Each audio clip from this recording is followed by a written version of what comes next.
Good morning everyone. आज हम चर्चा करेंगे विदेशी बाजारों के लिए उत्पाद विकास और इसके प्रमुख निर्णय। जैसा कि हम सब जानते हैं कि घरेलू विपणन की तुलना में अंतर्राष्ट्रीय विपणन का कार्य अधिक चुनौतीपूर्ण एवं जटिल होता है। अंतर्राष्ट्रीय विपणन में एक निर्यातक फर्म को 3 स्तरों पर प्रतियोगिताओं का सामना करना पड़ता है। पहले स्तर पर स्वयं के देश के निर्यातकों से, दूसरे स्तर पर आयातक देश के उत्पादकों से और तृतीय स्तर पर उसी वस्तु के विभिन्न देशों के उत्पादों से। इस तरह उसको कड़ी प्रतियोगिता का सामना करना पड़ता है। इस संबंध में स्टैंटन ने कहा है कि उत्पाद नियोजन में वे सभी क्रियाएं सम्मिलित है जो निर्माता और मध्यस्थ को इस योग्य बनाती है कि वह यह निर्धारित कर सके कि कंपनी को उत्पाद पंक्ति में कौन सी वस्तुएं होनी चाहिए। इसमें उत्पाद नियोजन एवं विकास में जहां ग्राहक संतुष्टि प्रदान करने वाले उत्पादों का चयन किया जाता है, वहीं पर इसमें उत्पाद की उन सभी विशेषताओं को तय किया जाता है जिसमें उपभोक्ता की असंख्य इच्छाओं को प्रभावी ढंग से पूरा किया जा सके। उत्पाद की इन विशेषताओं में डिजाइन, आकार, रंग, किस्म, ब्रांड, पैकेजिंग, लेबल आदि को सम्मिलित किया जाता है। इसके लिए विश्व बाजारों का अध्ययन एवं शोध से प्राप्त निष्कर्षों का विश्लेषण किया जाना चाहिए। ऐसा करते समय उन विदेशी बाजार की आर्थिक विशेषताओं, सामाजिक तथा सांस्कृतिक परिवेश, सरकारी कानून एवं नियम तथा उपभोक्ता रुचियों का पूरा ध्यान रखा जाना चाहिए। कोटलर ने उत्पाद संबंधी प्रमुख निर्णयों में कुछ निर्णय बताए हैं, जैसे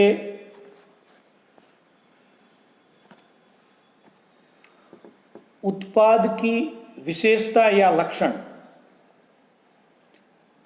तो सबसे पहले एक उत्पाद के विकास में उसके लाभों को परिभाषित करना सम्मिलित है। जो उत्पाद प्रस्तुत करेगा, इन लाभों को मूर्त उत्पाद विशेषताओं के द्वारा, जैसे इसकी गुणवत्ता है, लक्षण है, शैली है, डिजाइन है आदि। सबसे पहले इसमें उत्पाद की गुणवत्ता, प्रोडक्ट क्वालिटी।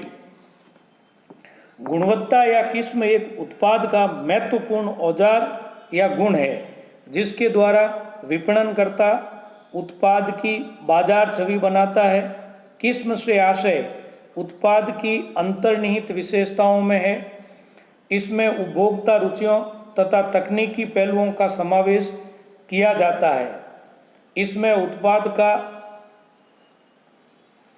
उत्पाद संबंधी जो विशेषताएं हैं, जैसे कितना स्ट्रॉन्ग है, उसकी लंबाई, चौड़ाई और उसका मिश्रण और किस्म का पता उत्पाद को देखने से लग जाता है तथा कीमत का पता उपयोग के बाद लगता है।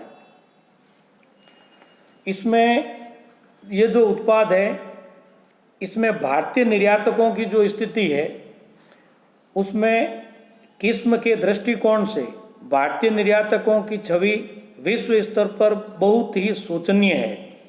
भारतीय उत्पादक आदेश के समय नमूना कुछ दिखाते हैं तथा शिपमेंट के समय माल दूसरा भेजने के लिए कई बार इनकी शिकायतें मिलती है।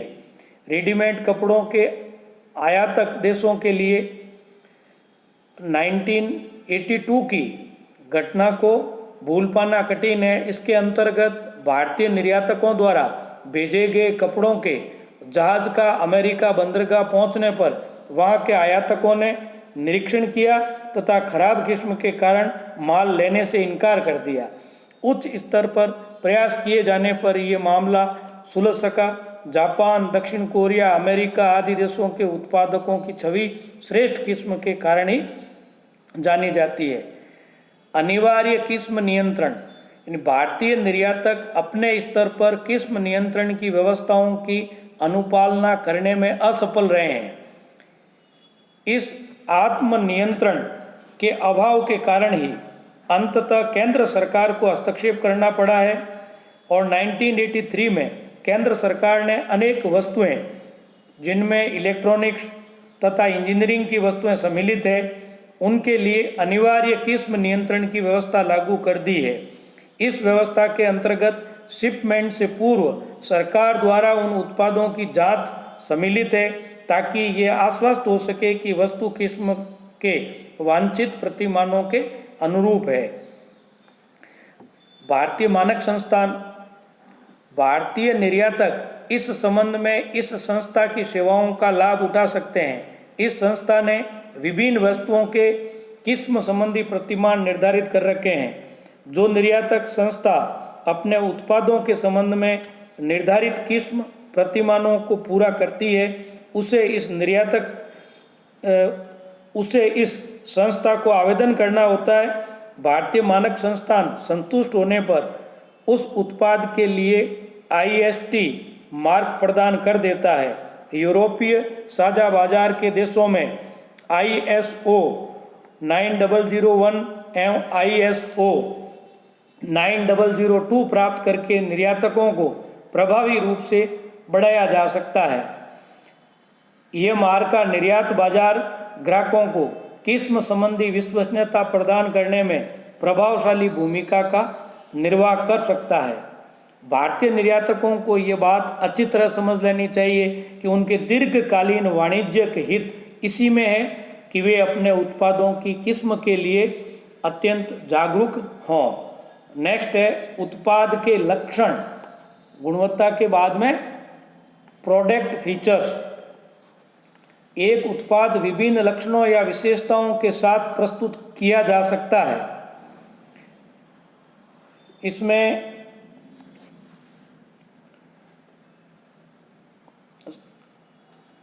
ये दिया हुआ है कि बाजार का विश्लेषण मौलिक रूप से किया जाता है तथा कंपनी अपने उत्पाद में उच्च स्तरीय मॉडल्स की विशेषताओं को जोड़ते हुए अनेक विशेषताओं या लक्षणों का सृजन कर सकती है। लक्षणों में भेद करके एक कंपनी उत्पाद को अन्य प्रतिस्पर्धी उत्पादों से अलग कर सकती है। कोटलर के अनुसार वांछित तथा मूल्यवान नए लक्षणों से युक्त उत्पाद को सर्वप्रथम प्रस्तुत करके कोई भी कंपनी प्रतिस्पर्धा का बेहतर मुकाबला कर सकती है। नेक्स्ट है शैली एवं डिजाइन, स्टाइल एंड डिजाइन। उत्पाद की बनावट किस प्रकार की है, इसे उत्पाद की डिजाइन में सम्मिलित किया जा सकता है। उत्पाद की डिजाइन उत्पाद के उपयोग में सुविधा प्रदान करती है, उसकी दिखावट में सुधार करती है तथा ग्राहकों को अधिक संतुष्टि प्रदान करती है। विश्व बाजार में एक उत्पादक को अपनी बिक्री बढ़ाने के लिए विदेशी बाजारों का सेगमेंटेशन करके उनके लिए उपयुक्त डिजाइनों का विकास करना चाहिए। नेक्स्ट है उत्पाद का रंग। मनोवैज्ञानिक संतुष्टि प्रदान करने में रंगों का मानवीय जीवन में महत्वपूर्ण स्थान है। विभिन्न देशों में विभिन्न रंगों के प्रति आकर्षण होता है। रंग विभिन्न बातों के परिचायक भी होते हैं। भारतीय ग्राहक आसमानी, कॉफ़ी, कोको कोला, गुलाबी, पीले, हरे, बैंगनी आदि जो तेज रंग होते हैं उनको अधिक पसंद करते हैं। काले रंग को आम भारतीय पसंद नहीं करता है। रंगों की पसंद के बारे में जो विविधता हमारे देश में विद्यमान है वह विश्व में कहीं पर भी नहीं है। नेक्स्ट है उत्पाद का आकार। विश्व बाजारों के लिए उत्पाद नियोजन करते समय उत्पाद के आकार पर भी ध्यान देना आवश्यक है। उत्पाद के आकार से आशय उत्पाद की आकृति व उसकी मात्रा से है।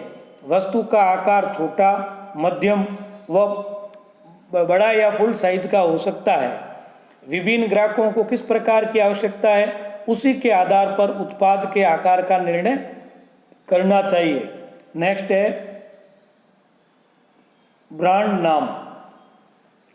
ब्रांड नाम काफ़ी व्यापक संदर्भ में प्रयोग किया जाने वाला शब्द है।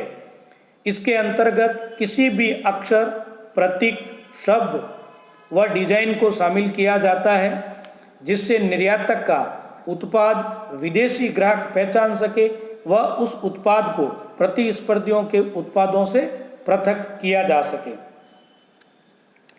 नेक्स्ट है ट्रेडमार्क।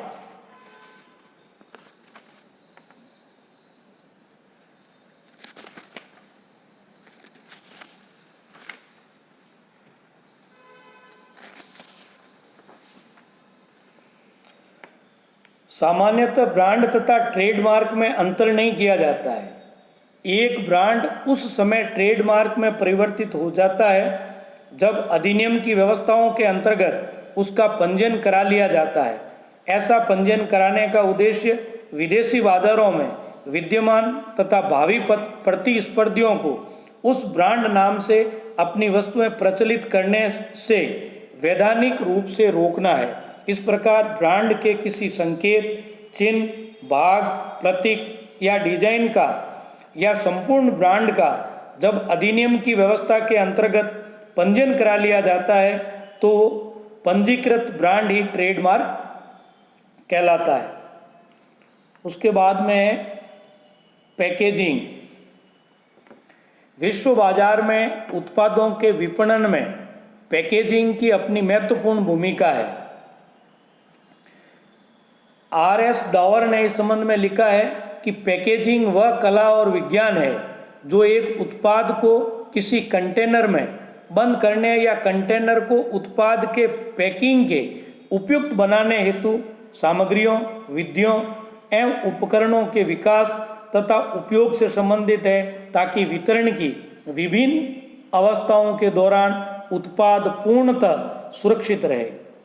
कोटलर ने इस संबंध में कहा है कि पैकेजिंग में एक उत्पाद के लिए कंटेनर या रैपर की डिजाइन बनाने तथा उत्पन्न करने की क्रिया सम्मिलित है।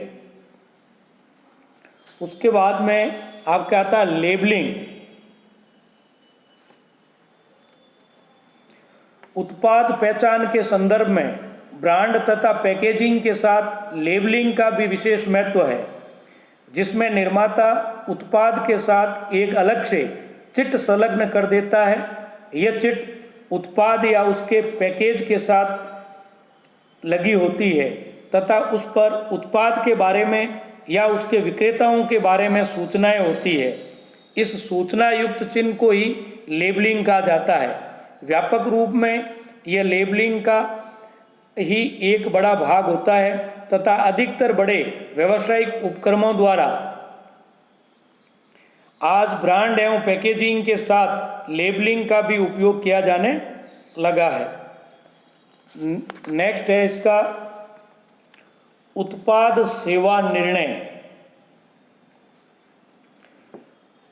उपभोक्ता सेवा भी उत्पाद व्यूहरचना का एक महत्वपूर्ण भाग है। एक कंपनी अपने द्वारा बाजार में प्रस्तुत किए गए उत्पादों में से कुछ के लिए कुछ निश्चित प्रकार की सेवा प्रस्तुत करती है। सेवा का ये क्षेत्र शुद्ध उत्पाद से शुद्ध सेवा तक विस्तृत हो सकता है या सेवा से आशय उस व्यवस्था से है जो वास्तविक उत्पादों में वृद्धि करता है। इस तरह जो उत्पाद विशेषताएं या जो लक्षण है इनका ध्यान रखा जाता है जब हम विदेशी बाजार में प्रवेश करते हैं और उस समय जब निर्णय लेते हैं कि हमें अपना उत्पाद विदेशी बाजार में बेचना है तो उस समय उत्पाद संबंधी विशेषताएं और लक्षणों के बारे में इन चीज़ों का ध्यान रखा जाता है। आज के लिए इतना ही। धन्यवाद।